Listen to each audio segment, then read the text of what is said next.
Titre: Le voyage d'Émile Héroux dans une forêt verdoyante. Un petit oiseau nommé Émile avait l'habitude de voler joyeusement au-dessus des arbres. Un jour, alors qu'il cherchait des vers succulents, il s'est éloigné trop loin de son nid. En réalisant qu'il était perdu, sa petite voix cria: « Qui peut m'aider? Je veux retrouver mon chemin. » Tout en agitant ses ailes, Émile aperçut un renard rusé, nommé Roux, qui se léchait les babines près d'un ruisseau. Au début, Émile ressentit une peur instinctive. « C'est un renard. Il pourrait vouloir me manger, » pensa-t-il. Mais il décida de faire preuve de bravoure et de s'approcher. « Bonjour, monsieur Renard, » dit Émile avec hésitation. « Je suis Émile, un oiseau perdu. Pourriez-vous m'aider à retrouver mon nid ?» Roux leva la tête, surpris par la demande de l'oiseau. « Pourquoi devrais-je t'aider, petit oiseau? Je pourrais te considérer comme un bon déjeuner, » rétorqua-t-il en souriant. Percé par sa détresse, Émile répondit: « Je comprends ta méfiance, mais si tu m'aides, je te promets de t'aider à trouver des fruits délicieux à l'avenir. Ensemble, nous pourrions nous apporter beaucoup l'un à l'autre. » Après un moment de réflexion, Roux, amusé par l'idée d'un échange, accepta. « Très bien, Émile, je t'aiderai. Mais si je t'attrape, ne dis pas que je ne t'ai pas prévenu. » Ils commencèrent donc leur aventure. Roux, agile et rusé, utilisait son sens de l'orientation pour naviguer à travers la forêt, tandis qu'Émile, avec sa vue perçante, repérait les éléments familiers de son chemin. Ensemble, ils traversèrent ruisseaux et collines, créant des liens inattendus. Au cours de leur voyage, Émile demanda: « Roux, pourquoi es-tu si solitaire? Ne souhaites-tu pas t'amuser avec d'autres animaux ?» Le renard soupira et répondit: « Je crains de ne pas être bienvenu. Les autres animaux me voient comme un prédateur. » Émile comprit alors que chaque créature avait ses propres défis. Il décida d'encourager Roux à s'ouvrir aux autres. « Peut-être que si tu étais amical et que tu montrais aux autres que tu veux être leur ami, ils te verraient différemment. » Roux prit les paroles d'Émile à cœur. Ils rencontrèrent des écureuils et des lapins sur leur chemin. Roux fit un effort pour être amical, partageant des histoires drôles avec eux. Émile, de son côté, chantait des chansons joyeuses qui égayaient l'atmosphère. Après plusieurs heures d'exploration, Émile remarqua une vieille branche tordue, empreinte de souvenirs. « C'est par ici, Roux. Mon nid est tout près, » s'écria-t-il avec joie. Finalement, ils arrivèrent à destination, et Émile, rempli de gratitude, remercia Roux pour toute l'aide. « Tu es un ami précieux. Même un renard peut être un bon compagnon. » Roux, touché, répondit: « Merci, Émile. J'ai appris que l'amitié n'a pas de frontières, même entre un oiseau et un renard. Je vais essayer de me faire des amis à l'avenir. » Et c'est ainsi qu'Émile et Roux devinrent des amis inséparables, prouvant à tous dans la forêt que la véritable amitié peut surmonter toutes les barrières et que parfois, les alliances les plus inattendues peuvent apporter les plus grandes leçons. Leçons de vie. Même ceux qui semblent différents peuvent devenir d'excellents amis si l'on fait preuve d'ouverture et de bienveillance. Titre: Le coffre des héros oubliés. Il était une fois un jeune garçon nommé Lucas, qui passait ses vacances d'été chez ses grands-parents dans un petit village pittoresque. Un jour, alors qu'il explorait le grenier poussiéreux, il tomba sur un vieux coffre en bois sculpté, couvert de toiles d'araignée.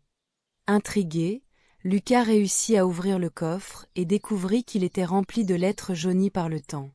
Les lettres étaient écrites par des ancêtres de Lucas, des membres de sa famille qui avaient vécu des aventures incroyables.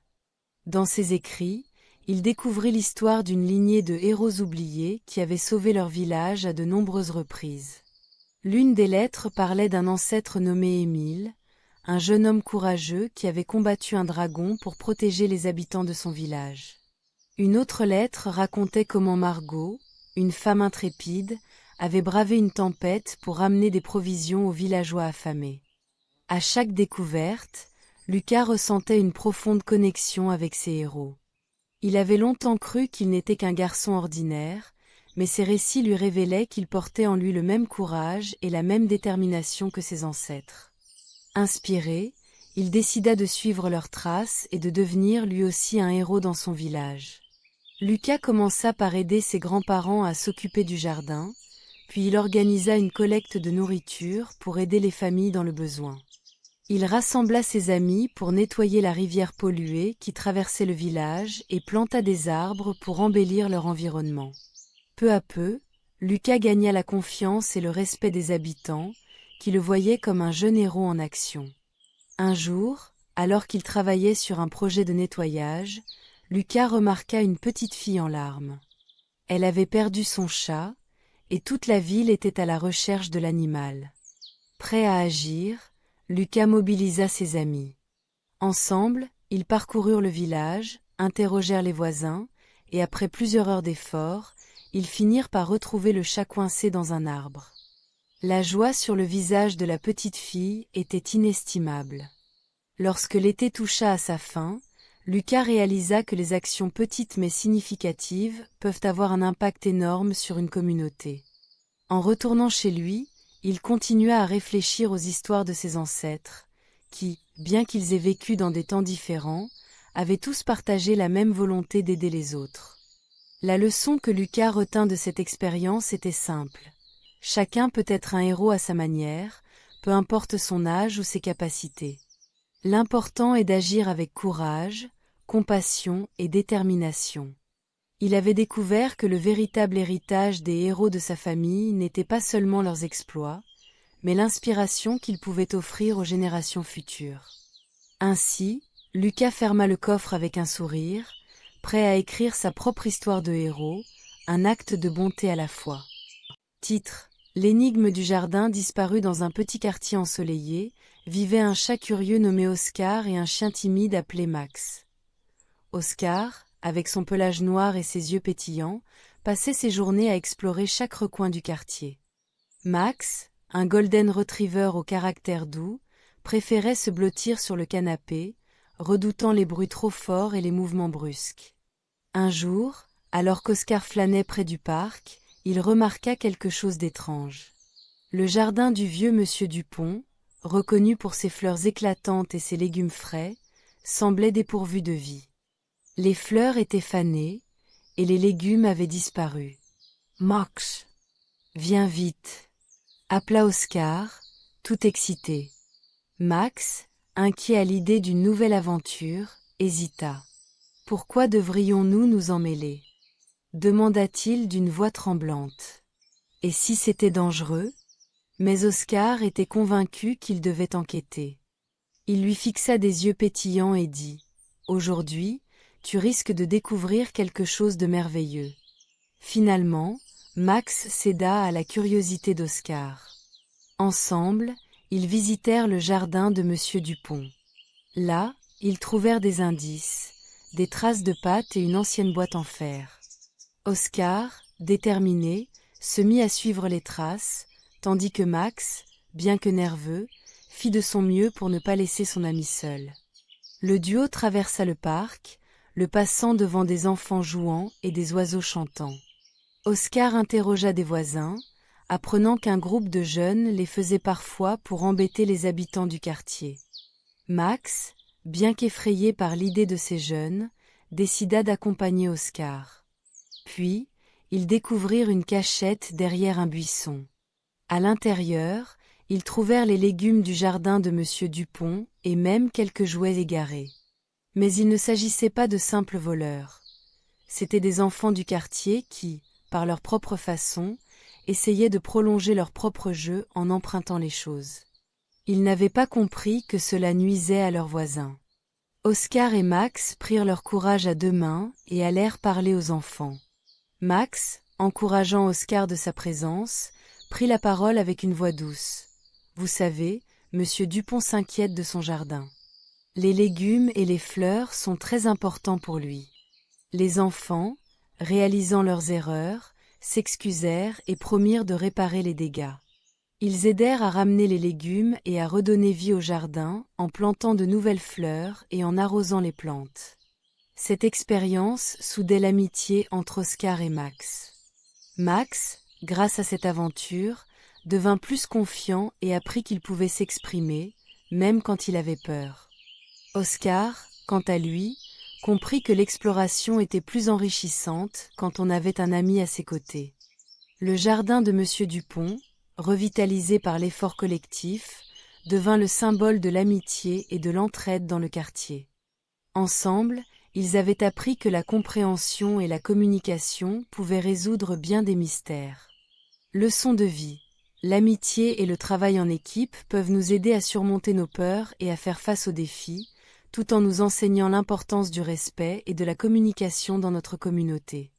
Titre. La course inattendue. Il était une fois, dans une belle forêt verdoyante, une tortue nommée Tania et un lièvre nommé Léo. Tania était connue pour sa lenteur, mais aussi pour sa détermination. Léo, quant à lui, était le plus rapide de tous les animaux de la forêt et ne perdait jamais une occasion de le montrer. Un jour, alors qu'ils se croisaient près d'un ruisseau, Tania, avec une lueur de défi dans les yeux, s'approcha de Léo. « Léo, dit-elle avec courage, je te défie à une course. Je veux prouver que la persévérance l'emporte sur la vitesse. » Léo éclata de rire. Une tortue qui me défie? C'est la blague du siècle. Je vais te battre les doigts dans le nez. Malgré ses moqueries, il accepta le défi, amusé à l'idée de rendre la course intéressante. Les autres animaux de la forêt furent prévenus et se rassemblèrent pour assister à la course.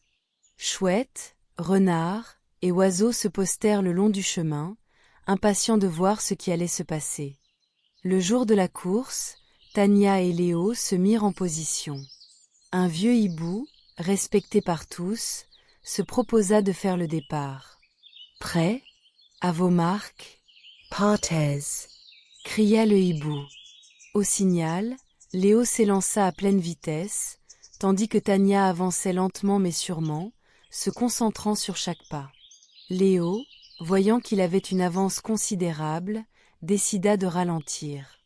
Il se dit qu'il pouvait s'accorder un petit repos. Un petit somme ne fera pas de mal, pensa-t-il, alors qu'il s'allongeait sous un arbre pour profiter du soleil. Pendant ce temps, Tania continuait à avancer. En effet, même si elle n'était pas rapide, sa concentration et sa persévérance lui permettaient de faire des progrès réguliers. Les enfants des autres animaux l'encourageaient. « Vas-y Tania. Continue, tu peux le faire. » Alors que Tania approchait de la ligne d'arrivée, Léo, réveillé par les cris de la foule, se mit à bondir pour rattraper son retard. Il courut aussi vite qu'il le put, mais il était déjà trop tard. Juste avant qu'il ne franchisse la ligne d'arrivée, Tania, avec un dernier effort, parvint à se glisser devant et gagna la course. La forêt éclata de joie. Les animaux félicitèrent Tania pour sa détermination et sa ténacité. Léo, un peu déçu et honteux, s'approcha de Tania. « Bravo, Tania. Tu as prouvé que la persévérance peut l'emporter sur la vitesse. Je vais apprendre de cette leçon. » Tania, souriante et heureuse, lui répondit « Merci, Léo. La vitesse est impressionnante, mais sans détermination, on peut parfois perdre des occasions précieuses. » La morale de cette histoire est claire. La persévérance et la détermination peuvent surmonter bien des obstacles, même ceux qui semblent insurmontables. Que vous soyez rapide comme le lièvre ou lent comme la tortue, ce qui compte, c'est de ne jamais abandonner et de croire en soi. Titre. Les vœux énigmiques de Luna et Noirette. Il était une fois, dans un petit village entouré de forêts enchantées, une fillette nommée Luna. Luna était connue pour sa curiosité insatiable et son amour des contes de fées. Un jour, alors qu'elle se promenait près d'un vieux chêne, elle aperçut un chat noir mystérieux aux yeux brillants comme des étoiles. La créature l'observait avec une sagesse millénaire. « Bonjour, petite, miaula le chat. Je suis Noirette, le gardien des vœux. Si tu le souhaites, je peux exaucer un vœu. » Le cœur de Luna se mit à battre plus fort. Elle rêvait d'aventures extraordinaires et de trésors magiques. Elle demanda à Noirette d'être capable de voler. En un clin d'œil, elle se retrouva dans les airs, survolant le village avec des rires de joie. Cependant, à peine eut-elle savouré cette nouvelle liberté qu'une énigme apparut devant elle, flottant dans les airs. Pour garder ce vœu, dis-moi, quelle est la clé qui ouvre toutes les portes, mais n'en ferme aucune? Luna reflexit intensement. Elle se souvint d'un étrange livre qu'elle avait lu sur les mots. Elle sourit et répondit, la réponse est la clé du savoir. Correct. Exclama Noirette. Ton souhait est réalisé, mais n'oublie jamais que chaque cadeau vient avec une responsabilité. Enchantée mais perplexe, Luna en fit un deuxième. Elle souhaita que son village soit immergé dans les couleurs les plus éclatantes. Une vague de magie transforma chaque maison, chaque mur, en une palette vibrante de teintes. Pourtant, une nouvelle énigme apparut. Qu'est-ce qui est fragile comme un œuf, mais peut briser des murs? Luna pensa à tout ce qui l'entourait. Elle se rappela un dicton que sa grand-mère lui avait souvent répété. Les mots peuvent être les plus puissants des outils. Elle répondit, la parole. Bien joué, jeune fille. Fit Noirette d'un air satisfait. Les mots peuvent construire des ponts ou ériger des murs. Souviens-toi d'utiliser ton pouvoir avec sagesse. À chaque vœu qu'elle formulait, Luna devait résoudre une nouvelle énigme. Elle souhaita comprendre le langage des animaux, elle souhaita pouvoir parler aux plantes, et à chaque fois une énigme apparaissait, lui enseignant une nouvelle leçon précieuse. Au fil de ses aventures, elle réalisa que ses souhaits avaient des conséquences. Elle apprit que le vol ne signifiait pas échapper à ses responsabilités, que la beauté extérieure ne remplaçait pas le bonheur intérieur, et que la compréhension des autres nécessitait une écoute attentive. Finalement, après avoir appris de nombreuses leçons, Luna se rendit compte qu'elle n'avait plus besoin de vœux magiques. Les plus grands trésors de la vie venaient de l'intérieur, le courage, l'empathie et la sagesse. Avec un sourire, elle remercia Noirette. « Je souhaite rendre mes talents utiles aux autres, sans vœux magiques, déclara-t-elle. Le chat noir hocha la tête. Une décision sage, Luna. La véritable magie réside dans le cœur. Que ta vie soit une belle aventure, pleine de partage et d'apprentissage. Et c'est ainsi que Luna devint une jeune fille pleine de lumière, utilisant ses connaissances et son amour des enfants afin d'apporter joie et magie dans la vie de chacun, tout en gardant en mémoire les leçons de Noirette. Leçon de vie. La véritable magie ne réside pas dans les vœux exaucés, mais dans la manière dont nous choisissons de vivre chaque instant, d'apprendre et de partager avec les autres. Titre. Le miroir des murmures. Il était une fois dans un petit village encadré par une forêt enchantée, une petite fille nommée Lila. Lila était curieuse et pleine d'imagination. Un jour, en explorant le grenier de sa grand-mère, elle découvrit un ancien miroir couvert de poussière. En le nettoyant, elle remarqua que le reflet dans le miroir était différent. Les couleurs brillaient et semblaient bouger. Intriguée, Lila murmura « Que ferais-je si je pouvais parler aux animaux ?»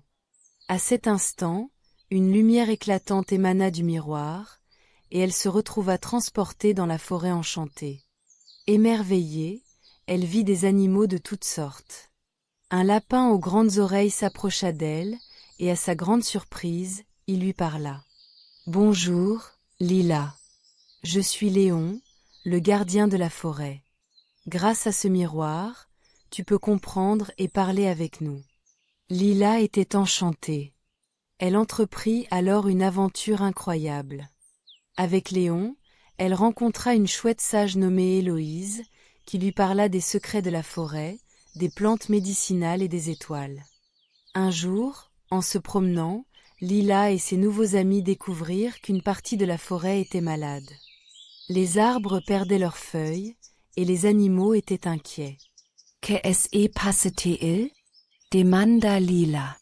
Héloïse lui expliqua que des déchets laissés par des humains polluaient leur environnement. Les animaux étaient tous affectés par cela. Lila, touchée par la tristesse de ses amis, eut une idée. Elle se souvint de ce que sa mère lui avait appris sur l'importance de protéger la nature. « Et si nous organisions une grande collecte de déchets ?» proposa-t-elle avec enthousiasme.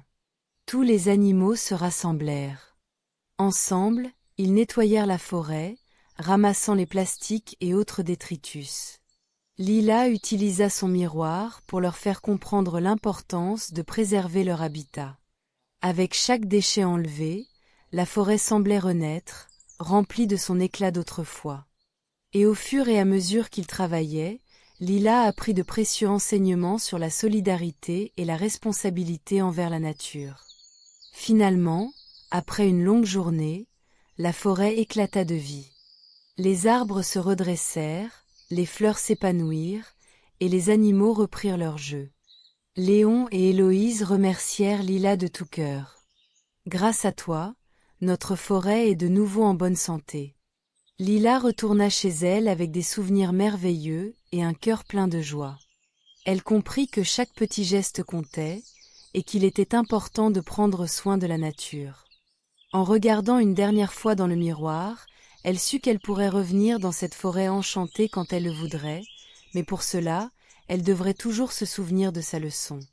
Et c'est ainsi que Lila, la petite fille aux aventures extraordinaires, devint la protectrice de la forêt enchantée, rappelant à tous l'importance de vivre en harmonie avec la nature. Leçon de vie. Protéger l'environnement, c'est préserver notre avenir. Chaque action compte, même la plus petite. Titre. Les fourmis et la grande inondation. Il était une fois dans une vaste forêt verdoyante, une fourmilière habilement construite près d'un ruisseau.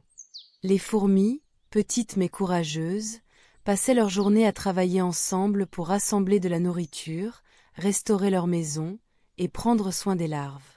Parmi elles, Anaïk, une fourmi intrépide, avait toujours rêvé d'aventures plus grandes que son quotidien.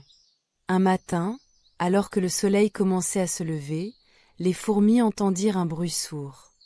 C'était le tonnerre. Le ciel s'assombrit rapidement et des gouttes de pluie tombèrent, d'abord doucement, puis de plus en plus fort.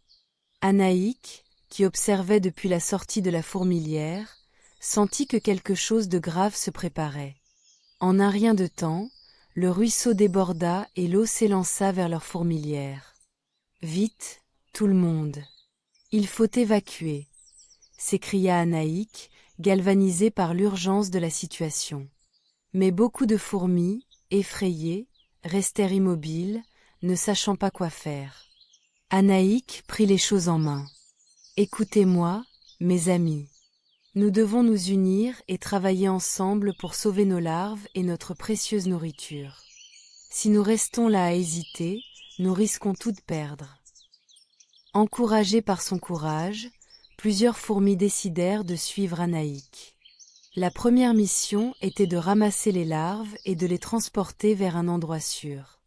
D'autres, comme Léo et Bina, commencèrent à rassembler des brins d'herbe et des petites feuilles pour créer des bateaux improvisés. Chaque fourmi jouait un rôle. Certaines aidaient à faire flotter les larves, d'autres transportaient la nourriture sur leur dos. L'inondation continua de s'intensifier, mais grâce à l'esprit de collaboration et à la détermination d'Anaïk, leur opération fut un succès. Après de dures heures de travail, toutes les larves et la plupart des provisions étaient en sécurité sur une colline voisine. Finalement, la pluie cessa et le soleil réapparut. Les fourmis, bien que fatiguées, étaient fières de ce qu'elles avaient accompli. Anaïk les rassembla. « Voyez ce que nous avons réalisé ensemble. Si nous n'avions pas agi rapidement et en unité, nous aurions tout perdu. Travailler ensemble fait notre force. » Les fourmis remercièrent Anaïk pour son courage et sa détermination. Elles avaient appris une leçon précieuse. L'unité est notre force, et ensemble, nous sommes capables de surmonter les plus grands défis. À partir de ce jour, les fourmis restèrent soudées, prêtes à affronter les tempêtes et les inondations qui pourraient survenir à l'avenir, sachant que le travail d'équipe peut mener à l'accomplissement de grandes choses. Moralité. Dans les moments difficiles, l'unité et la coopération sont essentielles pour surmonter les défis de la vie. Titre. La bouteille magique et la tortue sage. Il était une fois une petite fille nommée Clara, qui adorait se promener sur la plage. Un jour, alors qu'elle jouait dans le sable doré, elle remarqua une bouteille en plastique échouée sur le rivage. Intriguée, elle s'approcha, et en l'examinant de plus près, elle aperçut un message à l'intérieur. Elle tenta de l'ouvrir, mais la bouteille était bien scellée. Alors qu'elle se grattait la tête, une douce voix vint à elle. « Pourquoi es-tu si perplexe, petite ?» Clara se retourna et découvrit une tortue majestueuse qui sortait doucement de l'eau. Sa carapace était ornée de magnifiques teintes vertes et brunes. « Je suis Tortuga, la gardienne de l'océan, » dit la tortue avec un sourire bienveillant. « Si tu veux, je peux t'aider à comprendre ce que cache cette bouteille. Suis-moi. » Clara, émerveillée, accepta avec enthousiasme. Ensemble, elles plongèrent dans les profondeurs de l'océan. En un clin d'œil, elles se retrouvèrent dans un monde sous-marin féerique, rempli de poissons colorés, de coraux vibrants et de rayons de lumière filtrant à travers l'eau. Mais à mesure qu'elles avançaient, Clara remarqua quelque chose de préoccupant. Des déchets flottants, des plastiques et d'autres détritus, étaient éparpillés partout. Tortuga s'arrêta et expliqua. Chaque année, des millions de tonnes de plastique finissent dans l'océan. Cela nuit non seulement aux poissons et aux plantes marines, mais cela affecte aussi toute la chaîne de vie, y compris les humains. Clara, les larmes aux yeux, observa une tortue prise au piège dans un filet de plastique. « Que pouvons-nous faire ?» demanda-t-elle désespérément. « Nous pouvons faire beaucoup. » Respondit Tortuga. Chaque petit geste compte. Si chaque personne prenait soin de ne pas jeter de déchets sur la plage et recycler correctement, nous pourrions sauver notre océan. Ensemble, elles aidèrent la tortue piégée à se libérer, enlevant le plastique qui l'embarrassait. Clara se sentit brave et déterminée. « Je promets d'en parler à mes amis et ma famille. » Après cette aventure enrichissante, Tortuga ramena Clara à la plage. Avant de la quitter, elle lui dit « N'oublie jamais, Clara. Les océans sont notre trésor commun. Si nous voulons qu'ils restent éblouissants et sains, nous devons tous prendre soin d'eux. » Clara hocha la tête, remplie de détermination. À partir de ce jour, elle devint une véritable défenseuse de l'océan. Elle organisa des nettoyages de plage avec ses amis et partagea son histoire dans sa classe. La petite fille avait compris que chacun, même à son échelle, avait le pouvoir de faire une différence. Et c'était ainsi que Clara, avec l'aide de sa nouvelle amie Tortuga, apprit que l'aventure pour protéger notre planète ne faisait que commencer. Leçon de vie, même les plus petits gestes peuvent avoir un impact immense. Prenons soin de notre environnement pour préserver la beauté de notre monde.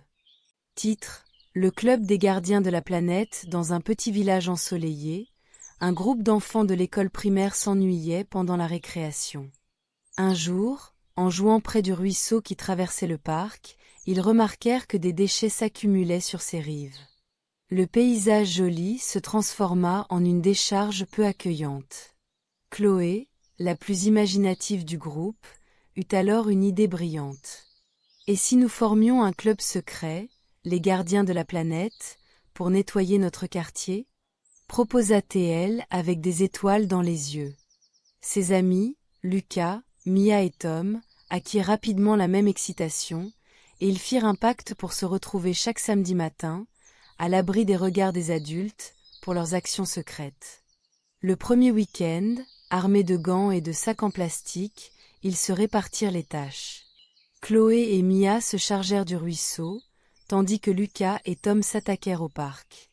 Au fil des heures, leur enthousiasme ne sembla jamais faiblir, et peu à peu, le ruisseau reprit sa beauté originelle, et le parc se redressa.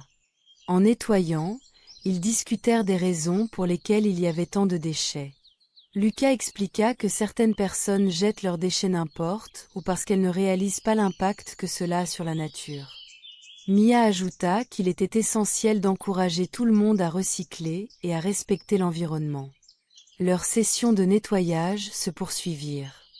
Chaque samedi, ils eurent de plus en plus de succès, et chaque petit geste, comme ramasser un simple morceau de papier ou enlever une bouteille en plastique, leur semblait comme un pas vers un monde meilleur.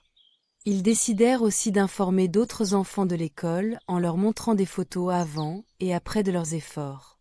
Lors d'une réunion, Tom proposa « Et si nous organisions une journée de nettoyage avec tous les élèves de l'école ? Nous pourrions parler de l'importance de garder notre planète propre et apprendre des choses sur le recyclage et le respect de la nature. » Les autres enfants approuvèrent, et ils se mirent au travail pour préparer cet événement. Le grand jour arriva, et toute l'école se mobilisa. Les enfants se répartirent dans tout le quartier. Les parents, impressionnés par leur enthousiasme, se joignirent également à eux pour donner un coup de main. La journée fut joyeuse, pleine de rires et de solidarité, et tout le monde put constater les progrès réalisés ensemble. À la fin de la journée, lorsque le quartier brillait de propreté, les enfants se réunirent autour de Chloé pour partager leurs expériences. Ils réalisèrent que chaque petit geste, même le plus petit, pouvait avoir un impact énorme. Chloé leur lança un grand sourire et dit « Grâce à nous, notre quartier est plus beau et nous avons sensibilisé les autres à l'importance de prendre soin de notre planète. » Ainsi, le club des gardiens de la planète devint célèbre dans leur école et inspirait d'autres enfants à créer des clubs similaires dans leur propre quartier. Chloé, Lucas, Mia et Tom avaient non seulement nettoyé leur environnement, mais ils avaient aussi semé les graines du changement. Leçon de vie. Parfois, des actions simples, réalisées avec détermination et en équipe, peuvent transformer notre monde et inspirer les autres à agir pour un avenir meilleur. Chaque geste compte, et ensemble, nous avons le pouvoir de sauver notre planète. Titre : Le petit génie de Verdoville. Dans le village de Verdoville, un jeune garçon nommé Léo était connu pour sa curiosité et son amour de la science. Chaque jour, il se rendait à l'école avec une nouvelle invention dans son sac à dos, que ce soit un robot en ferraille ou un filtre à eau artisanal. Mais un jour, Léo eut une idée qui allait changer le visage de son village à jamais: construire une machine pour transformer les déchets en énergie. Léo passa des semaines dans son garage, rassemblant des morceaux de métal, des vieux appareils électroménagers et des déchets organiques. Il lut des livres sur l'énergie renouvelable et esquissa des plans pendant des nuits entières. Enfin, il réussit à assembler sa machine, qu'il appela éco-générateur. Son rêve était de créer une source d'énergie propre pour éclairer les maisons de Verdoville en utilisant simplement les déchets. Le jour de la démonstration, tout le village se rassembla avec impatience. Léo alluma sa machine, avec un bruit mécanique impressionnant, elle se mit à fonctionner. Les premiers rayons lumineux apparurent et éclairèrent la place du village, provoquant des cris d'émerveillement. Cependant, très vite, des effets inattendus commencèrent à se produire. La machine, alimentée par des déchets ménagers, produisait non seulement de l'énergie, mais aussi une étrange vapeur colorée qui commença à se répandre dans le village. Cette vapeur avait des effets étranges sur les habitants. Les poules se mirent à pondre des œufs géants, les fleurs commencèrent à chanter, et même le vieux Pierre, connu pour son caractère renfrogné, se mit à danser dans les rues. Au début, les habitants de Verdoville étaient ravis de ces changements étranges. Le marché se remplissait de produits insolites et l'ambiance était festive. Mais rapidement, les effets déjantés commencèrent à poser problème. Les œufs géants attiraient les renards et autres prédateurs, et la chanteuse florale perturbait le sommeil des villageois. En plus, la vapeur teintait les murs des maisons en des couleurs si vives et déroutantes qu'aucun habitant ne pouvait supporter de vivre dans cette atmosphère. Léo se rendit compte que son invention, censée améliorer la vie du village, avait semé le chaos. Décidé à réparer son erreur, il se mit au travail. Avec l'aide des villageois, il commença à expérimenter pour réduire les effets de la vapeur. Ensemble, ils ajoutèrent des filtres et des ventilateurs, faisant travailler la machine de manière plus équilibrée. Après plusieurs essais et erreurs, ils parvinrent à transformer l'écogénérateur en un appareil qui non seulement produisait de l'énergie sans effet secondaire, mais aussi recyclait efficacement les déchets, rendant le village encore plus propre. Les habitants remercièrent Léo pour ses efforts et travaillèrent ensemble pour un meilleur avenir. La leçon que Léo apprit ce jour-là ne fut pas simplement d'être un bon inventeur, mais aussi l'importance de collaborer avec les autres et de considérer les conséquences de ses actions. Il comprit que l'innovation ne doit pas se faire au détriment de l'harmonie sociale. Et ainsi, Verdoville retrouva son calme, et Léo devint un véritable héros, non seulement pour sa machine, mais pour son esprit d'équipe et sa détermination à corriger ses erreurs. Son histoire demeura dans les mémoires, inspirant les futures générations à rêver, à innover, mais surtout à respecter la communauté et l'équilibre de la nature. L'abeille espiègle et le jardin enchanté. Il était une fois, dans un coin ensoleillé d'une prairie, une abeille espiègle nommée Buzy. Avec son pelage rayé et ses petites ailes bourdonnantes, Buzy adorait voler de fleur en fleur, butinant le nectar tout en racontant des histoires à ses amis, les coccinelles, les papillons et même les grenouilles. Un jour, alors qu'elle voltigeait joyeusement, Buzy remarqua que de moins en moins de fleurs s'épanouissaient autour d'elle. Intriguée et un peu inquiète, elle décida de réunir ses amis sous le vieux chêne qui se tenait au centre de la prairie. « Écoutez-moi, mes amis !» s'exclama Buzy en se posant sur une feuille. « Les fleurs disparaissent et je crains que notre monde ne devienne triste si nous n'agissons pas. » Les coccinelles échangèrent des regards perplexes, tandis que les papillons, avec leurs ailes colorées, se posèrent nonchalamment en attendant la suite. « Sans fleurs, où allons-nous trouver notre nourriture ?» continua Buzy. « Et sans elles, les oiseaux n'auront pas de graines, les autres insectes seront perdus, et notre belle prairie perdra sa magie. » Buzy utilisa son imagination débordante pour décrire un avenir dystopique. Des paysages ternes sans couleurs éclatantes, où les abeilles, affamées et tristes, ne pourraient plus raconter d'histoire. Ses amis, touchés par ces mots, commencèrent à réaliser la gravité de la situation. « Et si nous plantions un jardin ensemble ?» proposa une petite coccinelle, ses yeux brillants d'excitation. « Un jardin rempli de fleurs, de couleurs et de vie. » Buzy, enjoué, bomba le torse. « Oui, plantons un jardin enchanté. Nous pourrions en faire un endroit où chaque insecte peut venir se nourrir et se rassembler. » Tous ensemble, ils se mirent à planifier. Ils rassemblèrent des graines, trouvées ici et là, dans les poches et sous les feuilles. Le lendemain au matin, le groupe se mit au travail. Ils creusèrent des trous, plantèrent des graines et arrosèrent le sol avec enthousiasme. Chaque ami avait un rôle à jouer. Les coccinelles gardaient les insectes indésirables à l'écart, tandis que les papillons apportaient de la lumière et de la joie avec leur danse aérienne. Les semaines passèrent, et bientôt, le jardin prit vie, éclosant en un véritable arc-en-ciel de fleurs. Les roses, les tournesols et les lavandes dansaient au gré du vent, attirant non seulement des abeilles comme Buzy, mais aussi des oiseaux chanteurs et des écureuils curieux. Buzy et ses amis réalisèrent alors qu'en travaillant ensemble, ils avaient transformé leur petite prairie, lui redonnant sa beauté perdue. La joie et la solidarité étaient aussi nourrissantes que le nectar des fleurs elles-mêmes. Un jour, en se rassemblant autour du jardin flamboyant, Buzy leur dit « Regardez ce que nous avons accompli ensemble. Chaque petite action compte. Si nous prenons soin de la terre, elle nous le rendra toujours. » Et c'est ainsi qu'ils comprirent une leçon précieuse. Le vrai pouvoir réside dans l'unité et l'amour pour la nature. Ensemble, ils avaient non seulement sauvé leur monde, mais aussi créé un lieu où chacun pouvait s'épanouir. Et depuis ce jour, les fleurs ne cessèrent jamais d'éclore, surtout grâce à l'amitié et aux efforts de Buzy et de ses amis qui, ensemble, avaient cultivé bien plus qu'un jardin. Moralité: avec l'unité et la bienveillance, nous pouvons préserver notre environnement pour les générations futures. Blossom Globe Showing Europe Africa. Un jour, dans une forêt verdoyante, un groupe d'animaux se réunit autour d'un vieux chêne majestueux. Ce n'était pas un chêne ordinaire. C'était un arbre magique, connu pour exaucer un vœu à ceux qui avaient un cœur pur. Les animaux, comprenant que leur habitat souffrait de la déforestation et du changement climatique, décidèrent de faire un vœu pour l'avenir de leur forêt.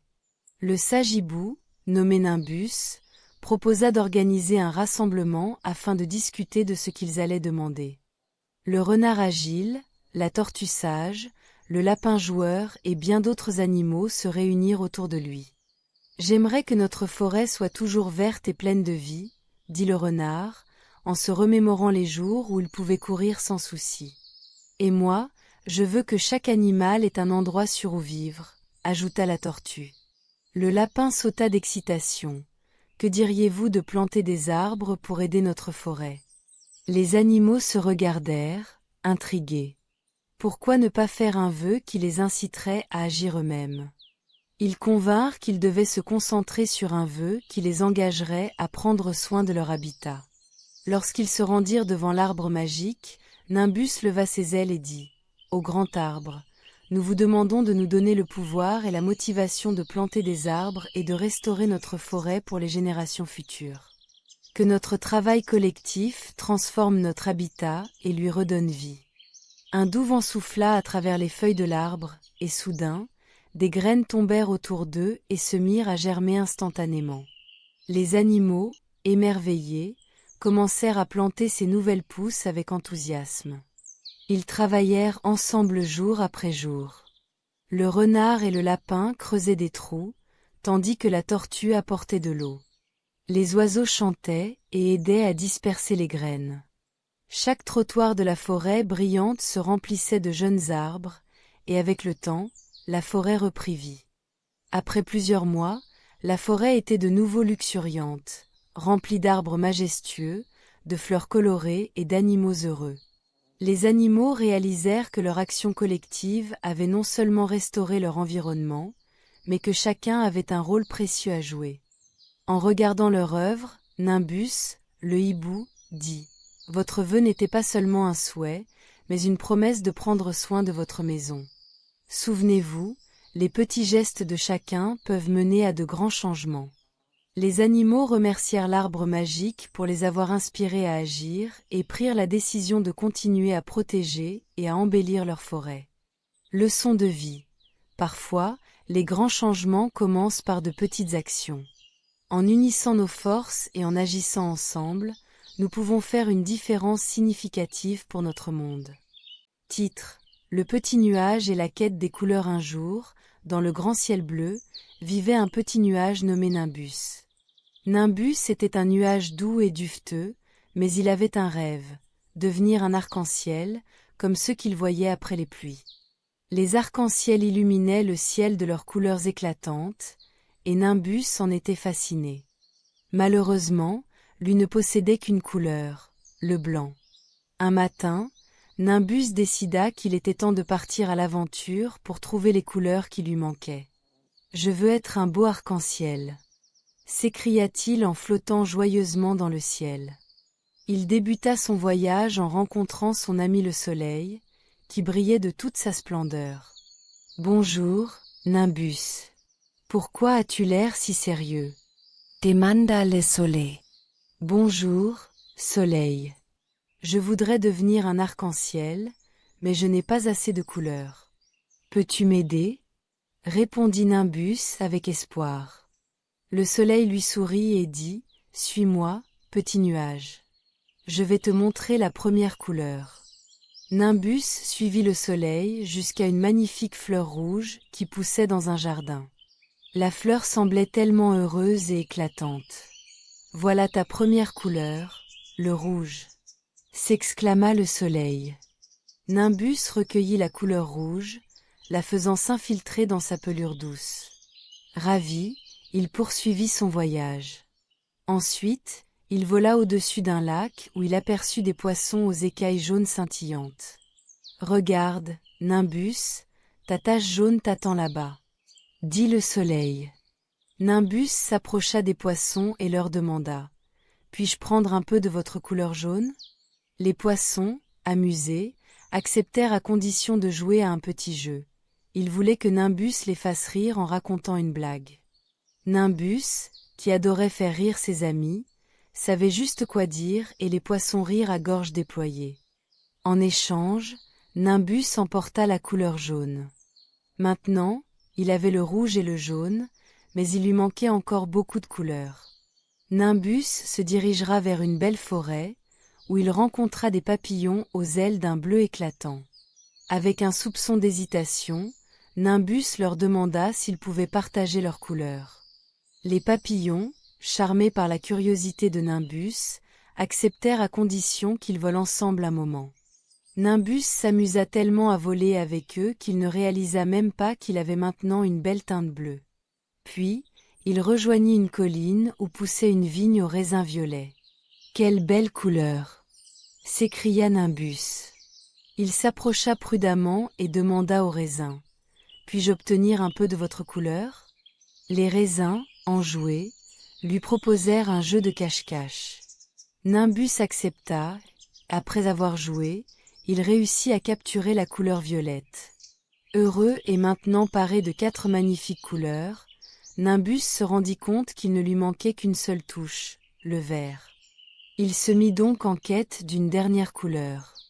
En survolant un champ, il aperçut un immense arbre majestueux.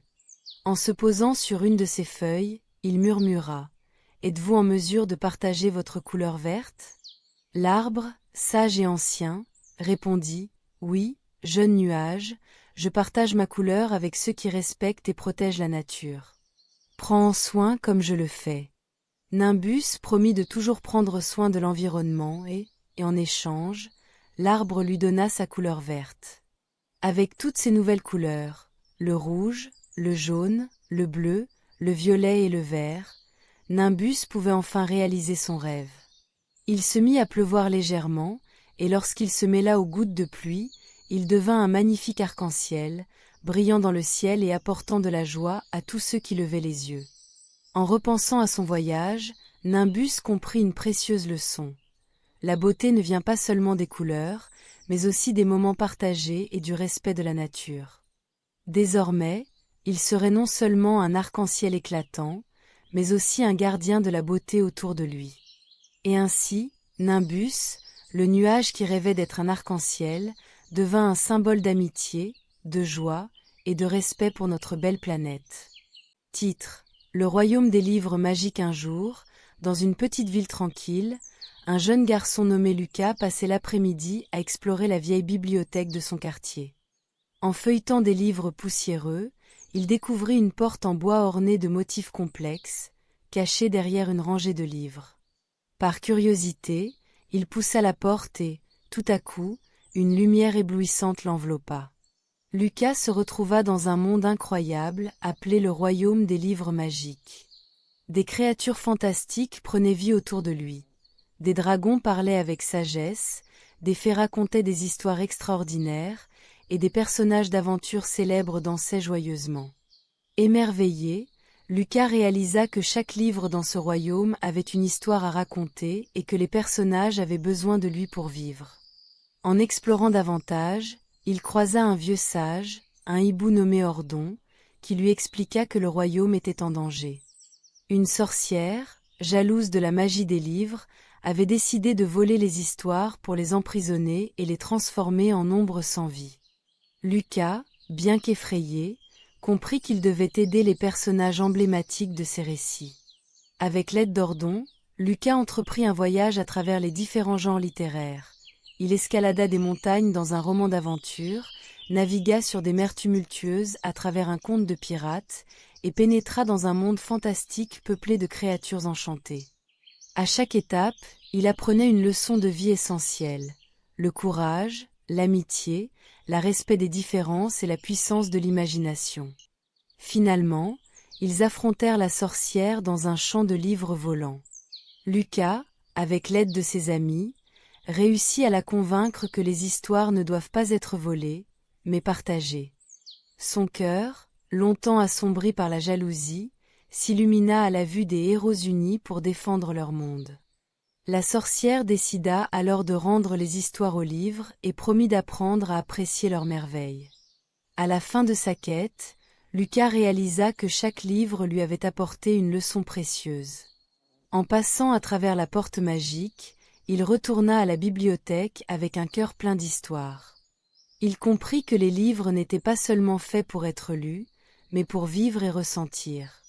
En sortant de la bibliothèque, Lucas était décidé à partager son aventure avec ses amis. Il chuchota doucement au vent, « Dans chaque livre se cache un monde qui n'attend que nous. N'ayons jamais peur de l'imaginer. » Leçon de vie. La magie des livres réside dans leur capacité à nous faire rêver, à nous enseigner et à nous unir. Partagez vos histoires et ouvrez votre esprit à l'imagination et à l'apprentissage. Titre: La petite étoile et l'enfant triste. Il était une fois, dans un petit village niché au creux des collines, un enfant nommé Lucas. Lucas était un garçon joyeux, mais ces derniers temps, il avait perdu son sourire. Il se sentait triste et seul, car il pensait que personne ne comprenait sa mélancolie. Une nuit, alors que Lucas regardait par la fenêtre de sa chambre, il aperçut une petite étoile scintillante qui descendait lentement du ciel. Curieux, il ouvrit sa fenêtre et s'exclama: « Où vas-tu, petite étoile ?»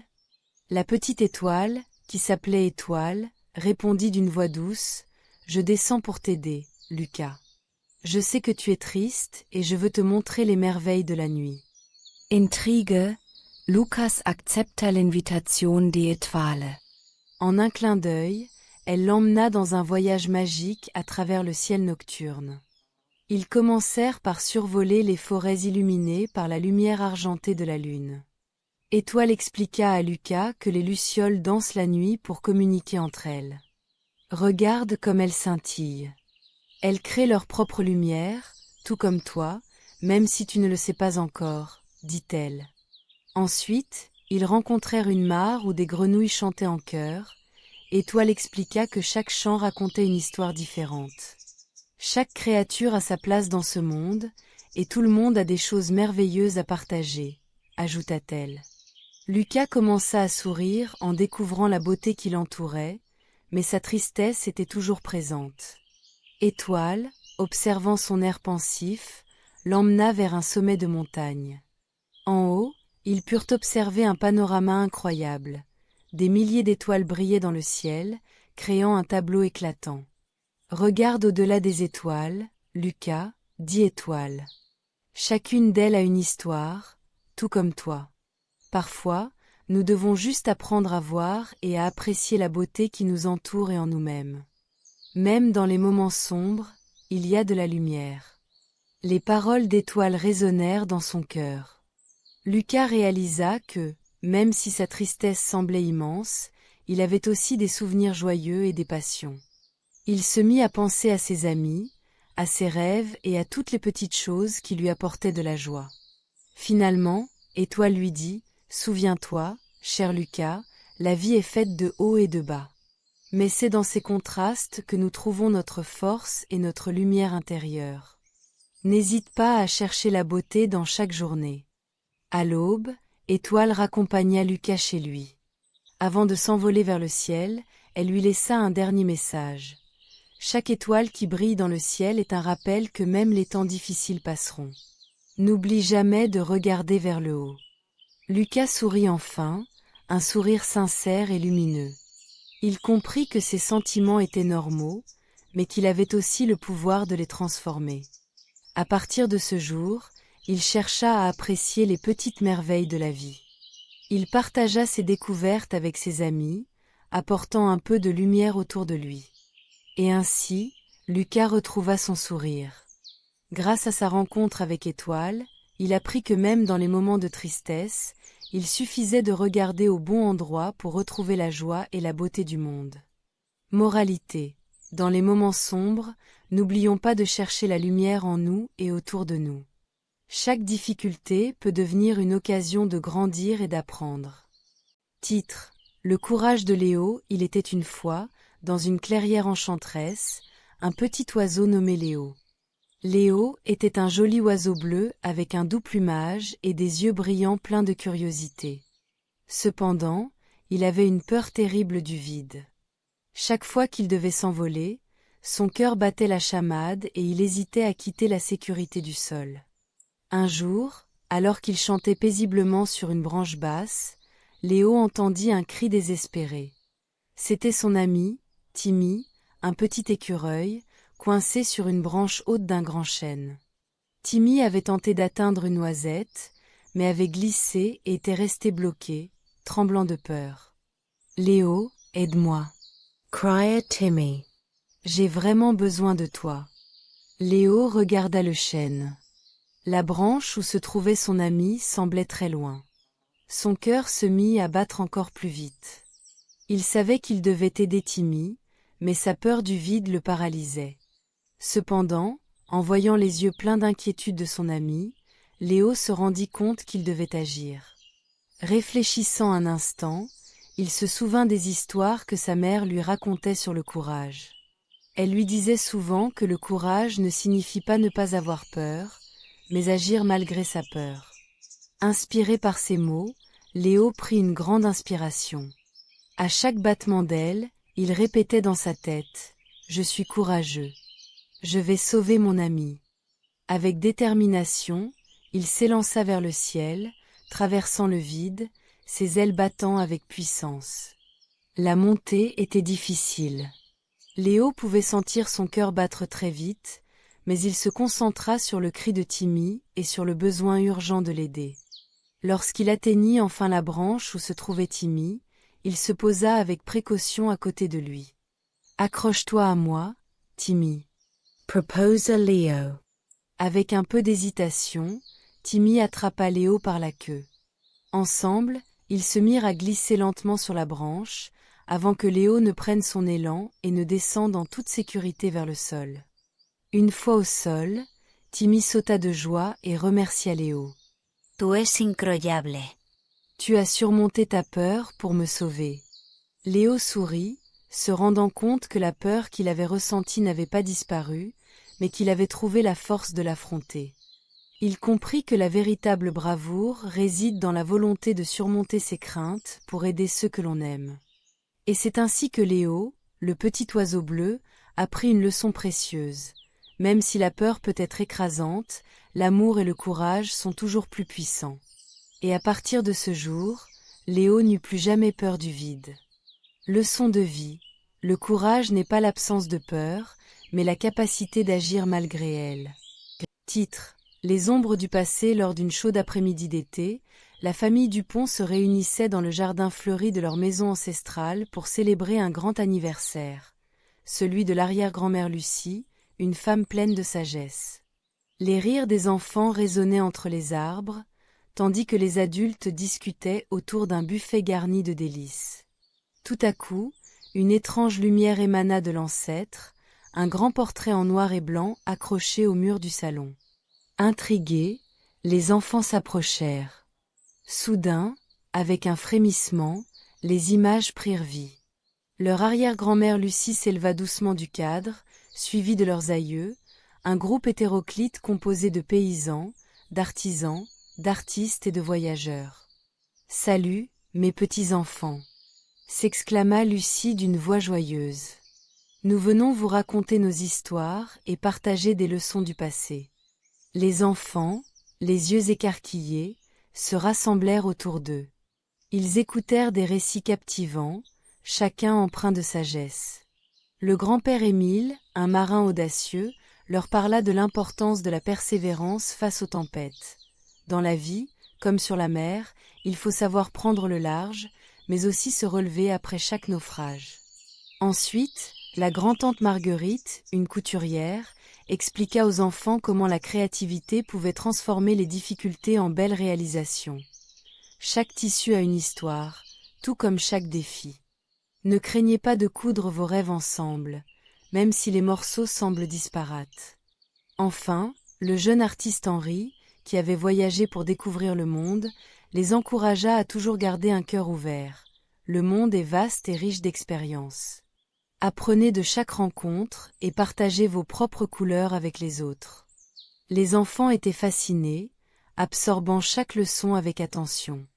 Ils réalisèrent que même s'ils appartenaient à une époque différente, les valeurs de courage, de créativité et d'ouverture étaient intemporelles. Lorsque le soleil commença à se coucher, les ancêtres, souriants, remercièrent les enfants et leur révélèrent qu'ils devaient maintenant retourner dans leur portrait. Lucie ajouta avec tendresse: « Souvenez-vous, chers enfants, que nous serons toujours avec vous, dans votre cœur et dans vos actions. » Les enfants, émus, promirent de se souvenir de chaque leçon et de faire honneur à leur héritage. Avec un dernier sourire, les ancêtres retournèrent dans le tableau, laissant derrière eux un doux parfum de fleurs. Leçons de vie. Les histoires et les leçons du passé sont des trésors qui nous guident dans notre vie. En apprenant de ceux qui nous ont précédés, nous construisons un avenir meilleur, tout en préservant notre identité. Les valeurs de courage, de créativité et d'ouverture d'esprit sont des héritages à chérir et à transmettre aux générations futures. Dans un petit village entouré de collines verdoyantes, 2 enfants, Lucas et Clara, découvraient un jour une vieille carte cachée dans le grenier de leur maison familiale. Leur père, décédé le mois précédent, avait toujours eu un goût prononcé pour l'aventure et avait souvent parlé des souvenirs enfouis dans leur passé. La carte était ornée de dessins d'arbres, de rivières et de lieux mystérieux avec des notes manuscrites qui attiraient leur curiosité.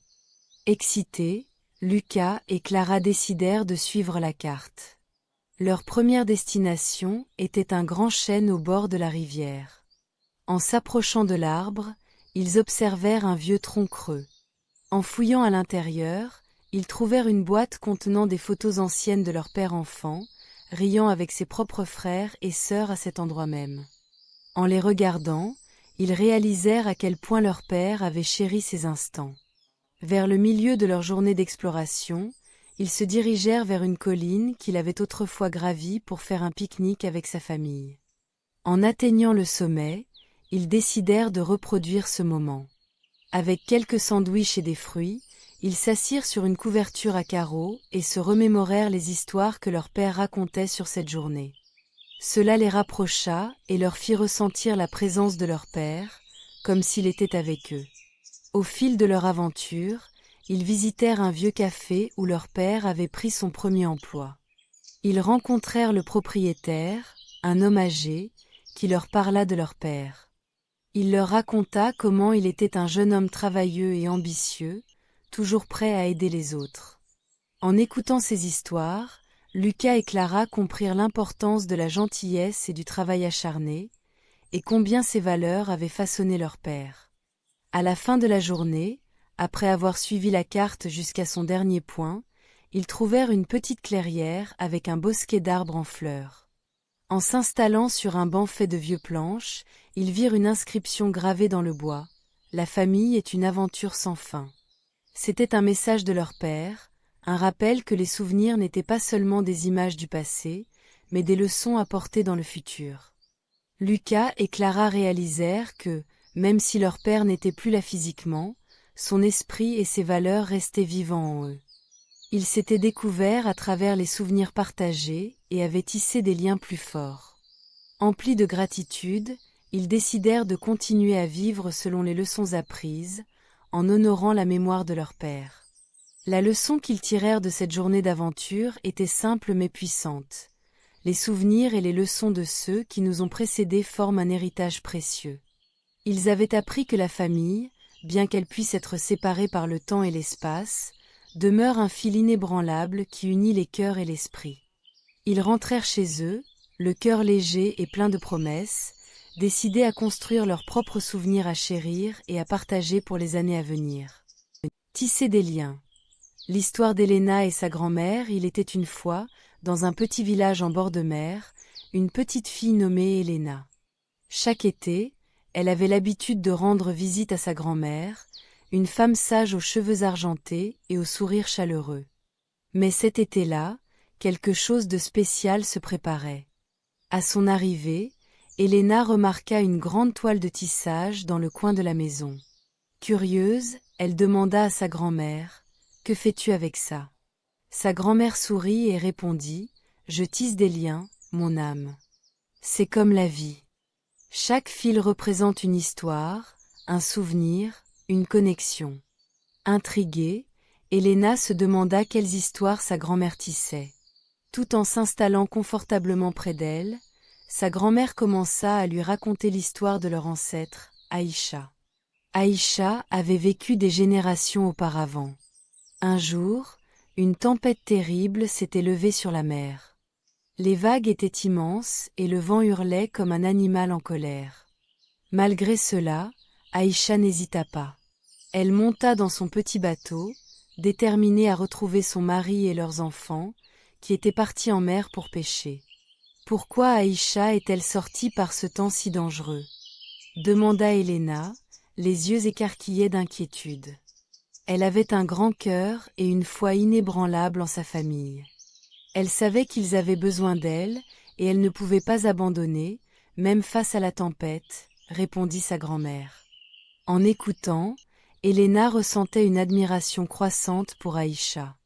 Elle imaginait son ancêtre luttant contre les vagues, sa détermination illuminant le noir de la tempête.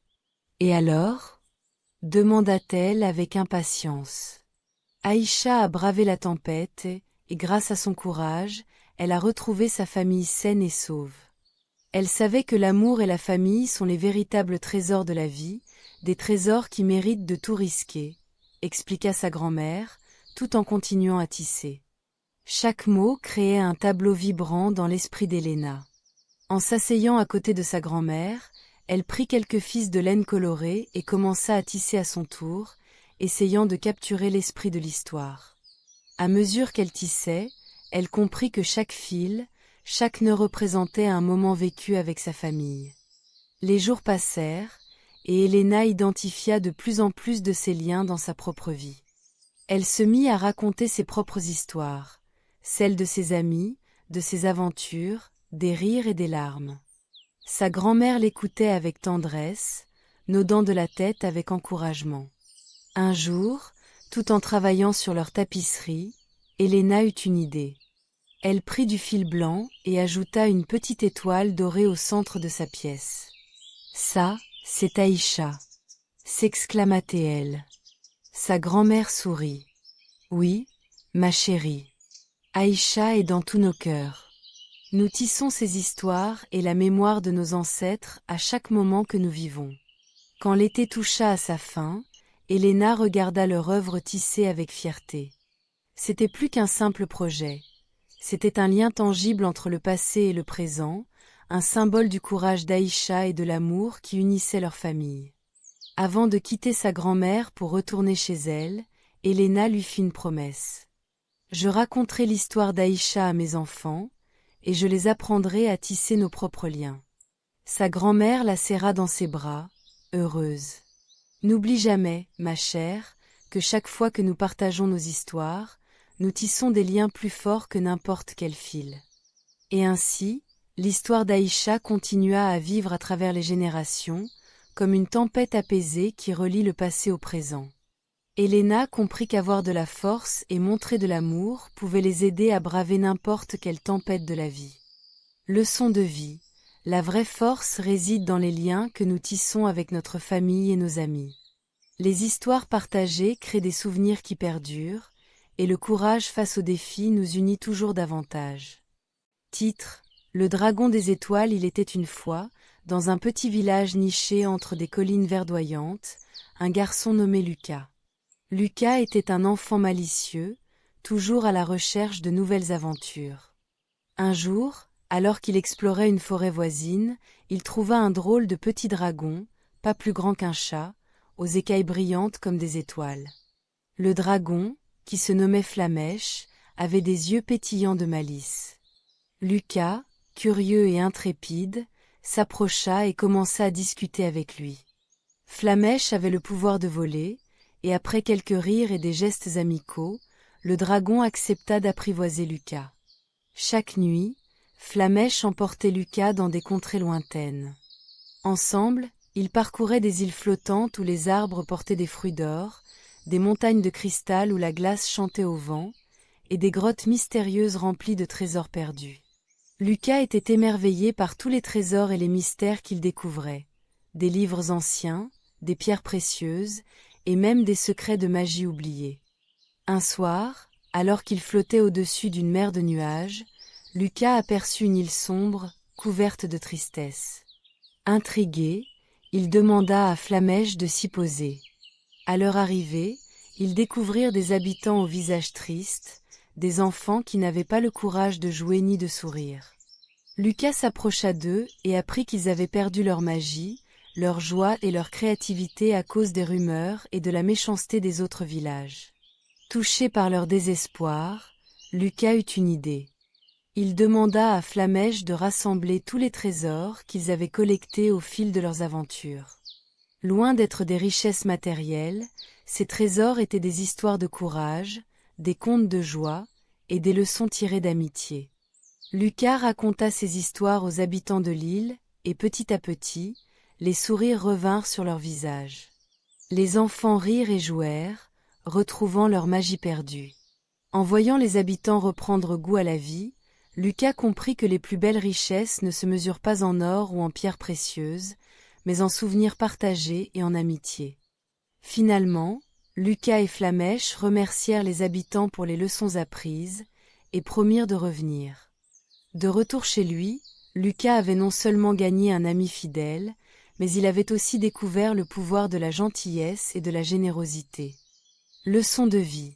Parfois, partager ce que l'on a et apporter de la joie aux autres est le plus grand trésor que l'on puisse donner.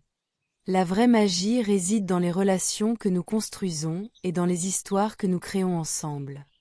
Titre: Les vœux énigmiques de Luna et Noirette. Il était une fois, dans un petit village entouré de forêts enchantées, une fillette nommée Luna.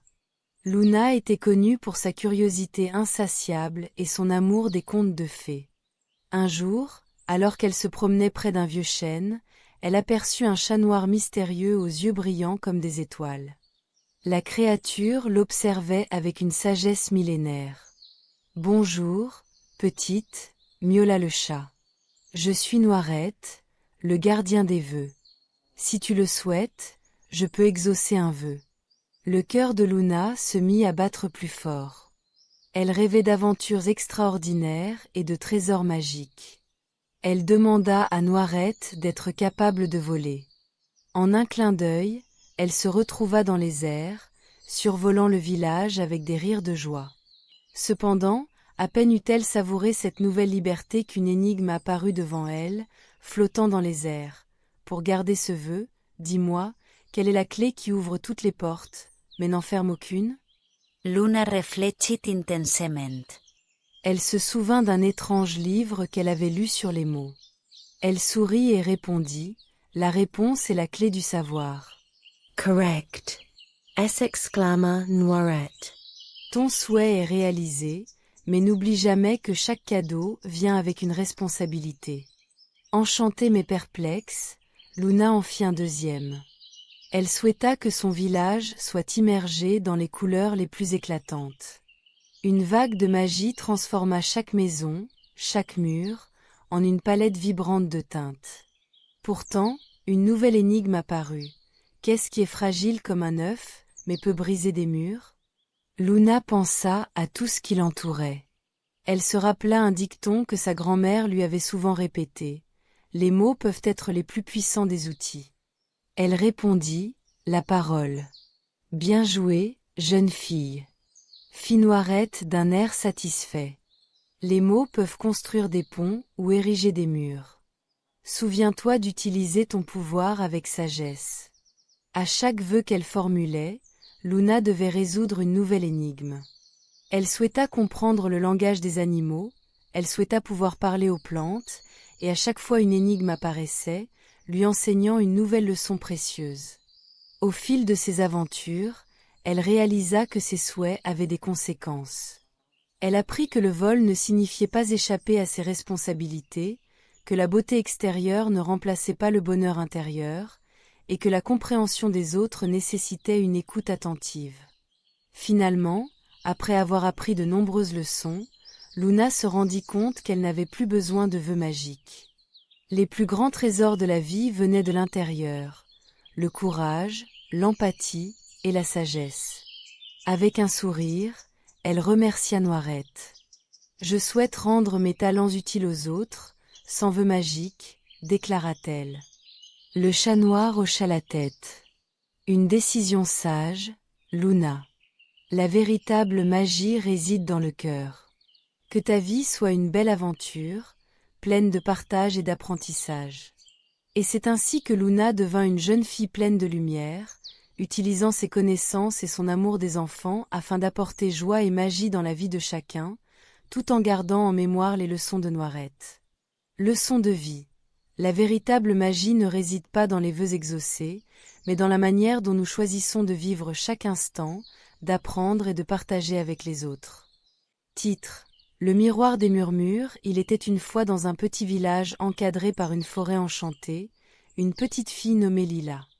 Lila était curieuse et pleine d'imagination.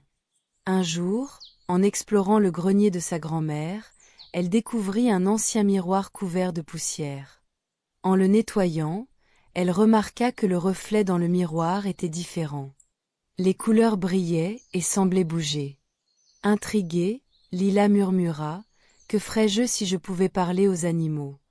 À cet instant, une lumière éclatante émana du miroir, et elle se retrouva transportée dans la forêt enchantée. Émerveillée, elle vit des animaux de toutes sortes. Un lapin aux grandes oreilles s'approcha d'elle, et à sa grande surprise, il lui parla. « Bonjour, Lila. Je suis Léon, le gardien de la forêt. Grâce à ce miroir, tu peux comprendre et parler avec nous. » Lila était enchantée.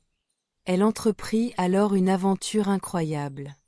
Avec Léon, elle rencontra une chouette sage nommée Héloïse, qui lui parla des secrets de la forêt, des plantes médicinales et des étoiles. Un jour, en se promenant, Lila et ses nouveaux amis découvrirent qu'une partie de la forêt était malade. Les arbres perdaient leurs feuilles, et les animaux étaient inquiets. « Qu'est-ce passé-t-il » demanda Lila. Héloïse lui expliqua que des déchets laissés par des humains polluaient leur environnement. Les animaux étaient tous affectés par cela. Lila, touchée par la tristesse de ses amis, eut une idée. Elle se souvint de ce que sa mère lui avait appris sur l'importance de protéger la nature. « Et si nous organisions une grande collecte de déchets ?» proposa-t-elle avec enthousiasme. Tous les animaux se rassemblèrent. Ensemble, ils nettoyèrent la forêt, ramassant les plastiques et autres détritus. Lila utilisa son miroir pour leur faire comprendre l'importance de préserver leur habitat.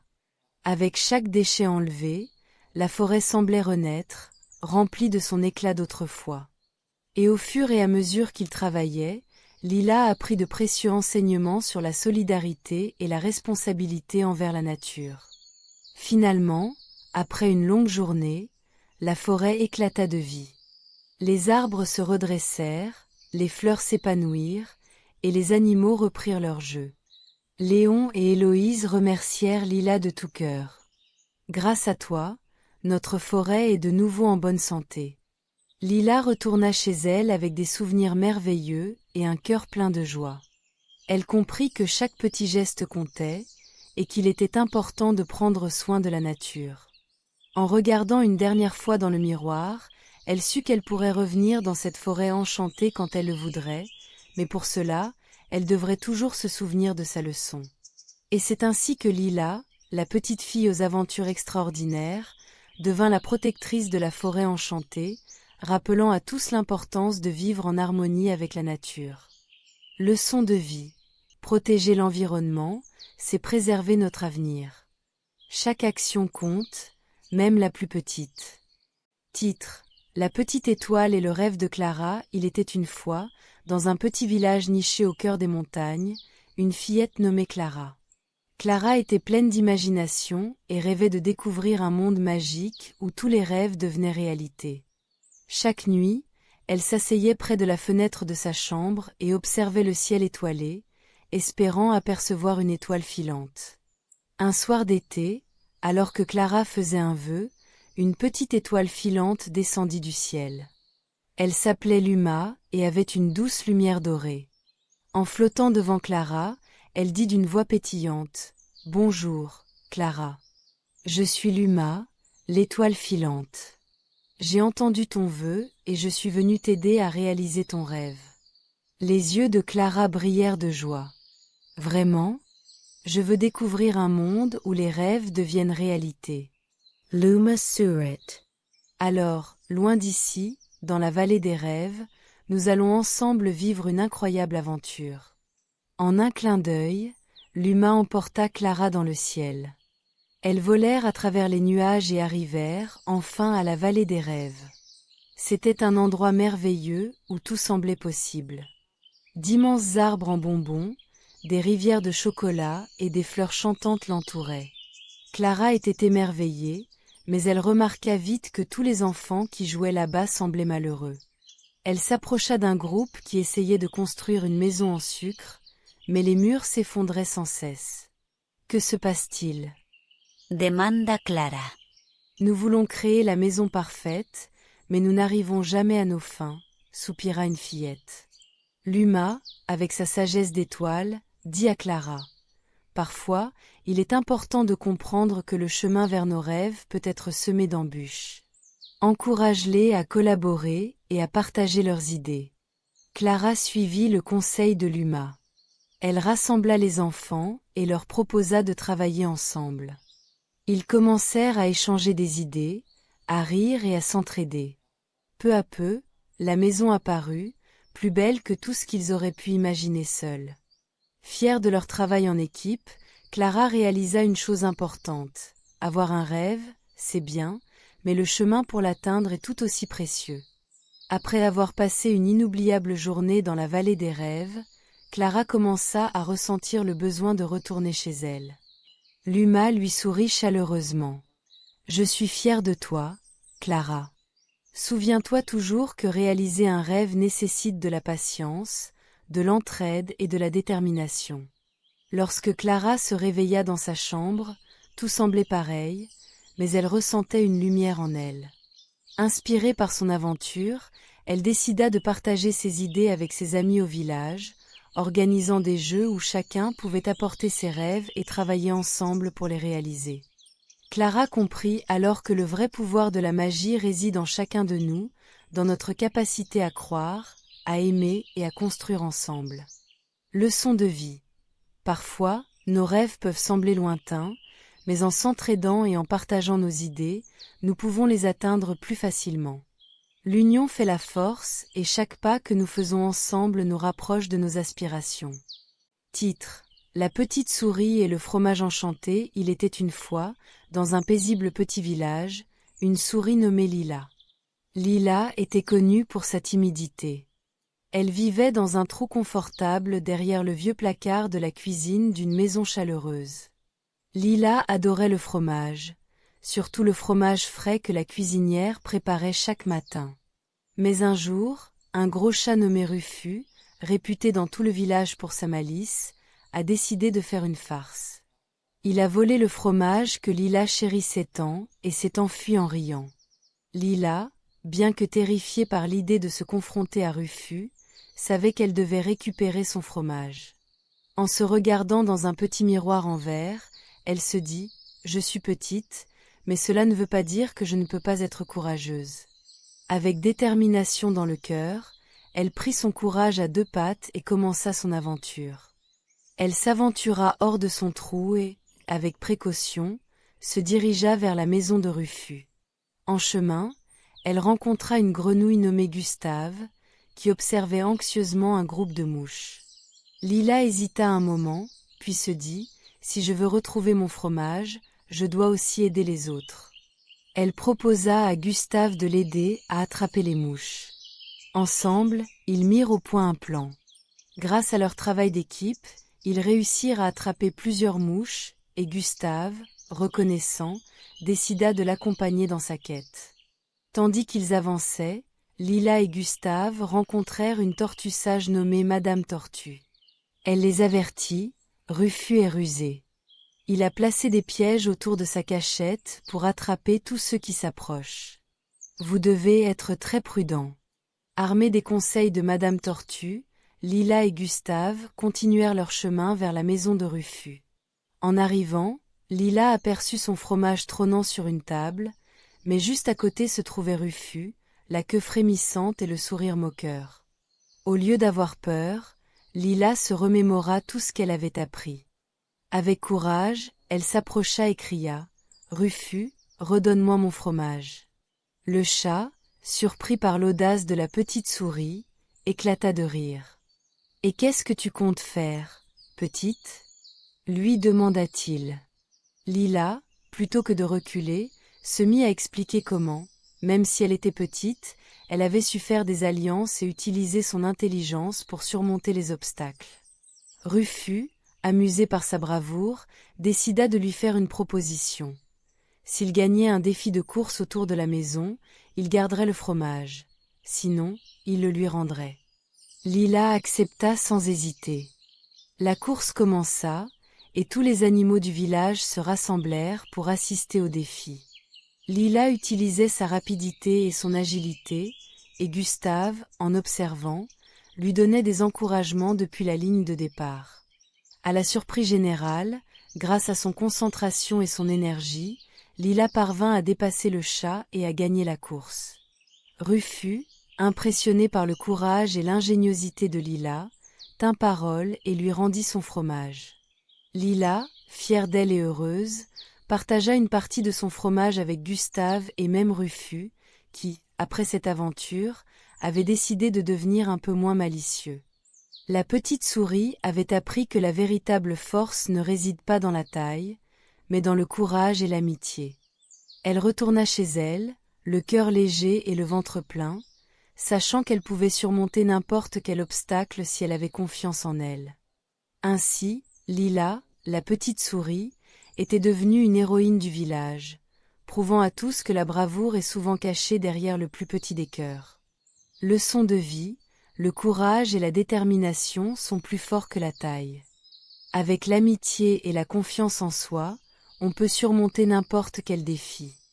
Titre: Le courage de Flamme. Il était une fois, dans un village isolé au pied d'une montagne, un jeune dragon nommé Flamme. Contrairement à ses semblables, Flamme avait toujours eu peur de cracher du feu. Tandis que les autres dragons jouaient et se régalaient de leurs flammes éclatantes, lui restait en retrait, troublé par l'idée de blesser quelqu'un accidentellement. Il était l'enfant un dragon, mais pour lui, son pouvoir était une source d'angoisse. Un jour, le paisible village fut plongé dans la terreur lorsqu'une horde d'envahisseurs menaçantes se dirigea vers eux. Les villageois, désespérés, se réunirent et décidèrent d'envoyer un message au dragon, leur dernier espoir pour se défendre. Mais lorsqu'ils approchèrent Flamme, ce dernier tremblait déjà à l'idée de devoir utiliser son souffle ardent. Les jours passèrent, et les envahisseurs s'installèrent de plus en plus près du village. Les habitants étaient en émoi. Flamme les observait, sa peur le paralysant. C'est alors qu'il rencontra une vieille tortue, sagesse incarnée, qui l'interpella. « Pourquoi es-tu si triste, jeune dragon ?»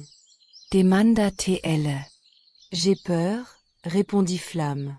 « Je crains de blesser quelqu'un si je crache du feu, je ne sais pas si je peux le faire. » La tortue sourit doucement. « La force ne se mesure pas seulement à la puissance de ton souffle, jeune ami. Parfois, c'est la bravoure dont tu fais preuve pour utiliser ce que tu as en toi qui fait la différence. » Inspiré par ces mots, Flamme commença à réfléchir. Il réalisa que tout le monde comptait sur lui et que sa peur ne devait pas l'empêcher d'agir. La nuit précédant l'attaque, il prit le temps de s'entraîner dans la forêt, apprenant à maîtriser sa flamme avec précaution. Le lendemain matin, les envahisseurs firent leur apparition, armés et prêts à attaquer. Les villageois étaient paralysés par la peur. Flamme, déterminé à les protéger, volait plus haut dans le ciel, son cœur battant à tout rompre. Mais cette fois, au lieu de fuir, il fit face à ses peurs. Il prit une grande inspiration et cracha un petit jet de feu, veillant à diriger ses flammes vers des buissons, créant une barrière de feu qui stoppait les envahisseurs. Émerveillés par la détermination du jeune dragon, les villageois prirent courage et se battirent à ses côtés. Ensemble, ils réussirent à repousser les intrus. Lorsque tout fut terminé, Flamme, épuisée mais fière, se rendit compte que la vieille tortue avait raison. Sa force n'était pas seulement dans la puissance de ses flammes, mais dans son courage à les utiliser pour défendre ceux qu'il aimait. Les villageois le remercièrent et célébrèrent sa bravoure. Flamme avait appris une leçon précieuse ce jour-là. Le véritable courage n'est pas l'absence de peur, mais la volonté de faire face à ses peurs pour protéger les autres. Et depuis ce jour, Flamme devint le gardien du village, apprenant continuellement à maîtriser son feu tout en inspirant ses amis à surmonter leurs propres appréhensions. Il comprit que c'est en affrontant ses craintes qu'il pouvait vraiment devenir la force dont son village avait besoin. Leçon de vie. Le courage ne consiste pas à ne jamais avoir peur, mais à agir malgré ses peurs pour défendre et aimer ceux qui nous entourent. Dans une savane lointaine, vivait un jeune éléphant nommé Émile. Émile était différent des autres éléphants de son groupe. Contrairement à ses pairs, qui avaient de grandes oreilles et un corps élancé, Émile était un peu plus petit et avait des oreilles à la forme particulière. Cela le rendait la cible des moqueries de ses congénères. Chaque jour, Émile entendait ses camarades l'appeler l'éléphant mini et les oreilles de flanc. Au début, il tentait de rire avec eux, mais au fond de lui, ces moqueries lui faisaient de plus en plus de mal. Un jour, après une nouvelle série de taquineries, Émile décida qu'il était temps de changer les choses. Plutôt que de se laisser abattre, il se mit à réfléchir à une solution. Émile se rappela d'une vieille sagesse qu'il avait entendue: l'intelligence est la meilleure arme pour surmonter les difficultés. Alors, il eut une idée. Plutôt que de riposter avec des mots blessants, il décida d'utiliser son intelligence pour résoudre un problème qui, selon lui, serait captivant pour ses camarades et pourrait les rassembler. Il se mit à chercher chaque jour quelque chose d'inhabituel dans leur environnement. Au bout de quelques jours, Émile découvrit une rivière qui avait changé de cours et avait laissé derrière elle un grand tas de cailloux. Il eut une idée brillante: organiser une grande course d'éléphants où il devrait traverser un parcours d'obstacles fait de ces cailloux. Excité, Émile invita tous les éléphants à participer. Les autres éléphants, d'abord hésitants, curieux de savoir ce que l'éléphant mini avait concocté, décidèrent finalement de le rejoindre. Le jour de la course, Émile présenta le défi avec enthousiasme. Les participants devaient se faufiler habilement entre les cailloux et atteindre un arbre au bout du parcours. À leur grande surprise, les plus grands éléphants, forts mais souvent maladroits, avaient beaucoup de mal à se déplacer entre les cailloux. Émile, avec sa petite taille et ses fameuses oreilles, les surpassa avec agilité et intelligence. L'enthousiasme grandissant, tous commencèrent à encourager Émile. Au fur et à mesure que la course avançait, ils réalisèrent qu'il n'était pas question de taille, mais de stratégie et d'unité. À la fin de la course, Émile ne remporta pas seulement la victoire, il gagna aussi le respect de ses pairs. Les autres éléphants réalisèrent à quel point il était important de collaborer et d'utiliser leur intelligence collective pour surmonter les obstacles, plutôt que d'attaquer les différences de chacun. Ensemble, ils établirent un cercle où chacun pouvait partager ses talents, et c'est ainsi qu'ils commencèrent à célébrer leur diversité au lieu de se moquer. Émile devint un héros dans la savane, non pas pour sa taille, mais pour son intelligence et sa capacité à transformer une situation difficile en une belle leçon sur l'amitié et le respect. La morale de l'histoire est claire: chacun de nous a des forces uniques à apporter. En unissant nos talents et nos intelligences, nous pouvons surmonter les défis ensemble et célébrer nos différences, au lieu de laisser les moqueries nous séparer. Titre: Le courage de Clara dans une petite école située dans un quartier paisible. Clara était une élève de 5e classe. Douée en dessin et en musique, elle aimait passer ses journées à créer et à rêver. Mais un jour, alors qu'elle se dirigeait vers la cour de récréation, elle remarqua quelque chose qui la fit frissonner. Un de ses camarades, Lucas, était entouré par un groupe d'élèves plus grands qui se moquaient de lui. Lucas, un garçon un peu timide portant des lunettes, avait toujours été une cible facile pour les intimidateurs. Clara avait souvent vu ces scènes de loin, se disant qu'elle ne devait pas intervenir. Mais aujourd'hui, quelque chose était différent. En la regardant, Lucas semblait si vulnérable, si triste, que la peur dans le cœur de Clara commença à se transformer en colère et en détermination. Elle fit un pas en avant, le cœur battant. « Et laissez-le tranquille !» cria-t-elle, sa voix tremblante mais forte. Les intimidateurs, surpris, se retournèrent vers elle. « Tu n'as rien à dire, Clara » railla l'un d'eux, mais Clara ne se laissa pas intimider. « Il ne mérite pas ce que vous faites. Personne ne le mérite. » Ces mots résonnèrent dans la cour, et, contre toute attente, d'autres élèves commencèrent à s'approcher. Un à un, ils prirent le parti de Lucas, affirmant qu'ils ne voulaient plus voir de telles choses.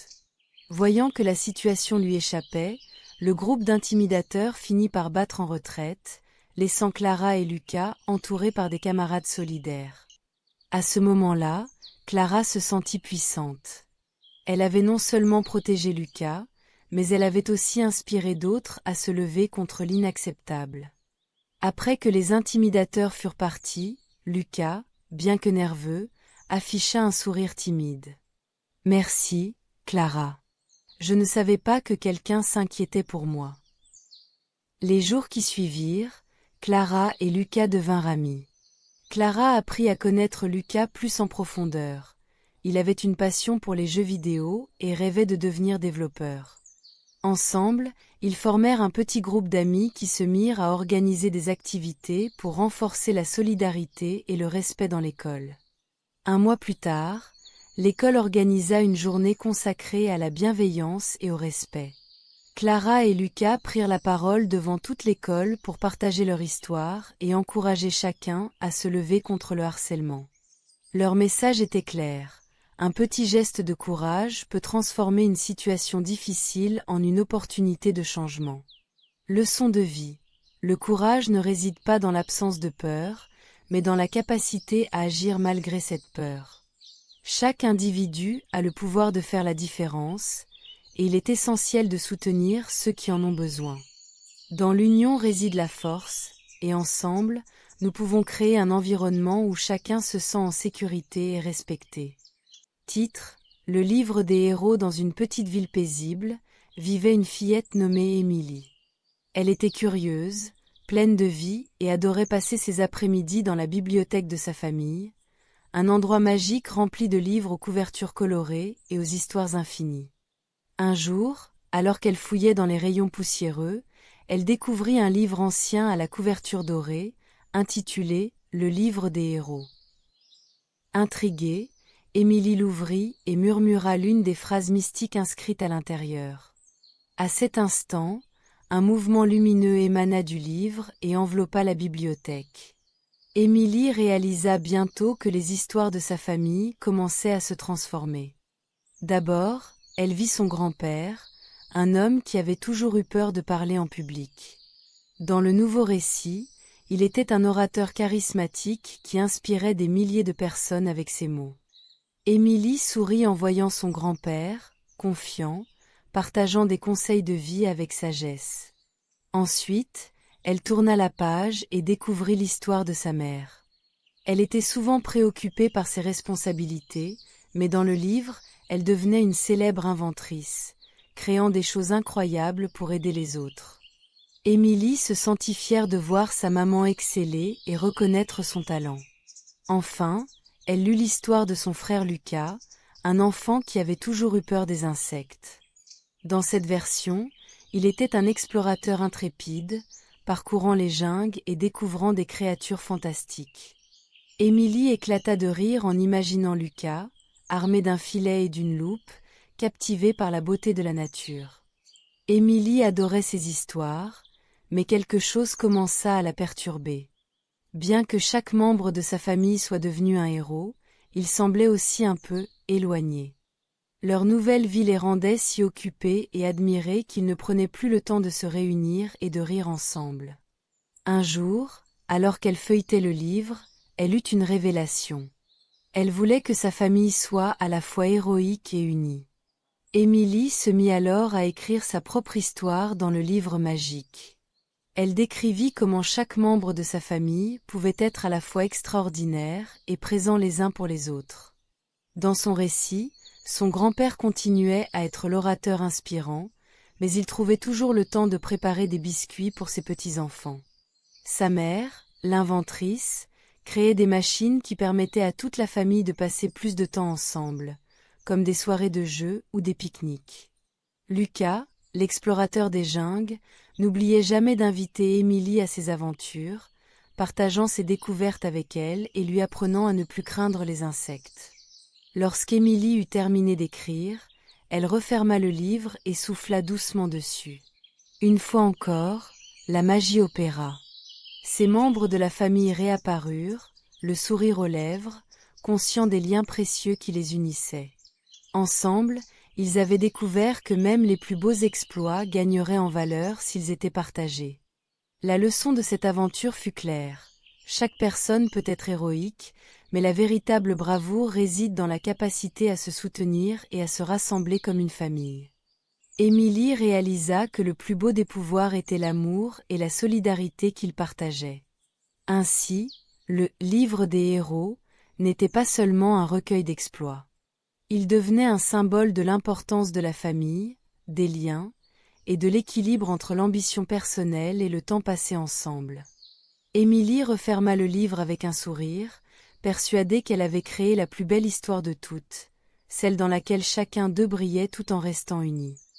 Titre : Le bracelet de l'harmonie. Il était une fois, dans un petit village niché au bord d'une forêt luxuriante, une jeune fille nommée Elina. Curieuse et pleine de vie, elle passait ses journées à explorer la nature, fascinée par les animaux qui l'entouraient. Cependant, elle souvent se sentait triste, car elle ne pouvait pas communiquer avec eux. Un jour, en se promenant près d'un vieux chêne, Elina découvrit un bracelet scintillant à ses pieds. Intriguée, elle le ramassa et ressentit immédiatement une chaleur réconfortante. En l'enfilant, une douce mélodie flottant dans l'air l'entoura, et soudain, elle entendit une petite voix. « Bonjour, Elina. » C'était un petit écureuil nommé Toupie. Étonnée et ravie, Elina réalisa qu'elle pouvait désormais parler aux animaux. Toupie, aux yeux malicieux, lui expliqua que le bracelet avait le pouvoir de permettre à son porteur de comprendre le langage des animaux intelligents. Elina passa les jours suivants à explorer la forêt avec Toupie.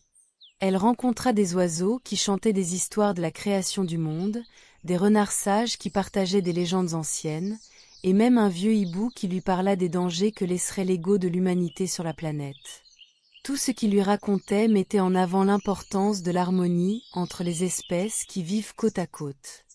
Un jour, alors qu'elle était en compagnie de ses nouveaux amis, Elina apprit que certains humains du village, guidés par leur avidité, avaient décidé de couper des arbres pour construire de nouvelles maisons. Les animaux étaient terrifiés à l'idée de perdre leur foyer. Elina, touchée par leur détresse, décida qu'il fallait agir. Avec Toupie et tous les autres animaux, elle organisa une réunion au village. Elle invita les habitants à venir écouter ce que les animaux avaient à dire. La veille de la rencontre, elle se prépara soigneusement, tandis que ses amis de la forêt pratiquaient leur discours. Le grand jour arrivé, les villageois se rassemblèrent, perplexes mais curieux. Elina prit la parole, son cœur battant la chamade. « Chers amis, le bracelet que je porte m'a offert un don précieux, celui de comprendre les animaux. Ils ressentent la peur, la douleur, mais aussi la joie. Aujourd'hui, je vous invite à écouter leur voix. » Toupie, entouré d'animaux de toutes espèces, prit à son tour la parole. Il raconta comment chaque arbre, chaque ruisseau contribuait à l'équilibre de leur monde. Les oiseaux expliquèrent les dangers de la pollution et des destructions. À mesure que les histoires s'égrenaient, une prise de conscience émergea parmi les villageois. Finalement, le maire du village, ému, prit la parole. « Nous avons agi sans réfléchir, mais il est temps de changer. Nous devons cohabiter avec nos voisins de la forêt, non pas les ignorer. » Il proposa de créer un parc protégé, permettant aux humains de découvrir la beauté de la nature tout en protégeant les habitats des animaux. Tous applaudirent avec enthousiasme, et Elina sentit son cœur se remplir de fierté.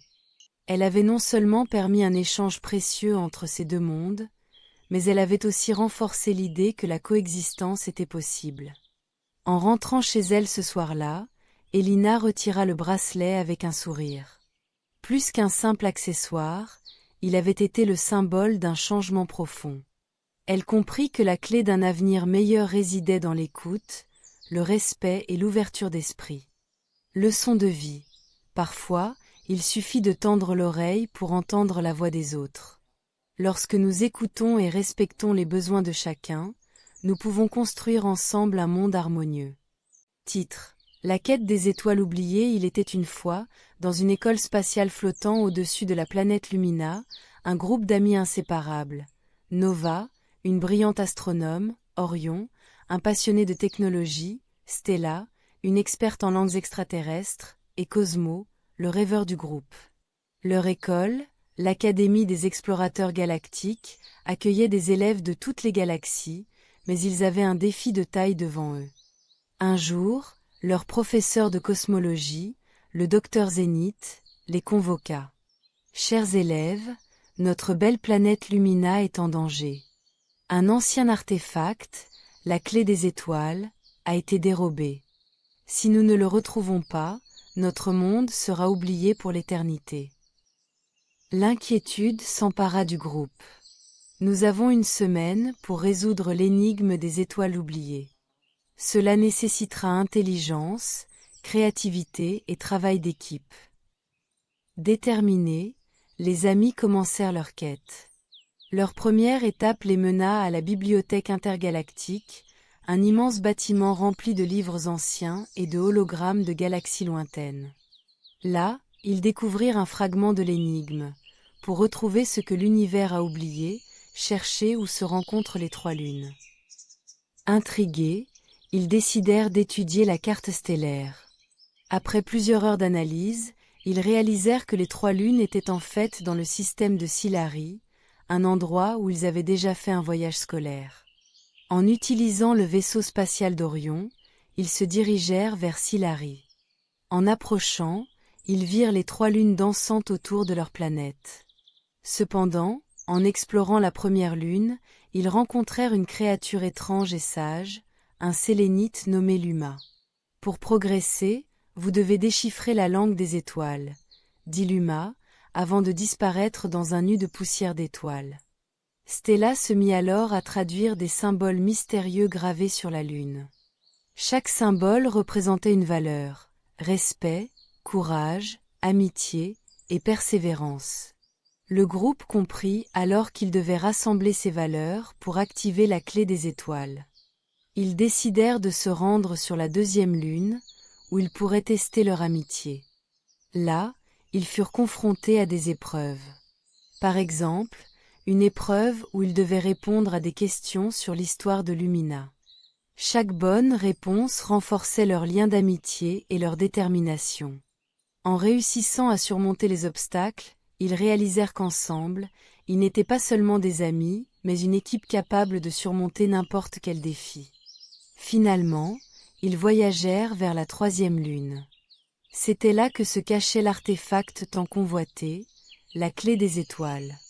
Mais un dernier test les attendait, une chambre scellée où ils devaient aligner leurs valeurs. En plaçant des cristaux représentant respect, courage, amitié et persévérance dans le bon ordre, la chambre s'ouvrit, révélant la clé. Triomphants, Orion, Stella, Cosmo et Nova la prirent et retournèrent à Lumina. Lors de leur retour, ils arrivèrent juste à temps pour empêcher l'oubli de leur planète. À leur grande joie, la clé des étoiles émettait une lumière qui illuminait toute la région, rappelant à l'univers l'importance de Lumina. Le professeur Zénith les félicita. « Vous avez non seulement sauvé votre planète, mais vous avez également découvert une leçon précieuse. Chaque société, même celle qui peut sembler insignifiante, a sa valeur. Le respect, l'amitié et la persévérance sont les clés pour surmonter les défis. » Et ainsi, Nova, Orion, Stella et Cosmo continuèrent leurs études à l'académie, plus unis que jamais, sachant que la richesse de leur amitié était la véritable essence de leur victoire. Leçon de vie. Ensemble, grâce à notre amitié, notre respect mutuel et notre persévérance, nous pouvons surmonter n'importe quel obstacle et rappeler à chacun que chaque voix compte dans l'univers.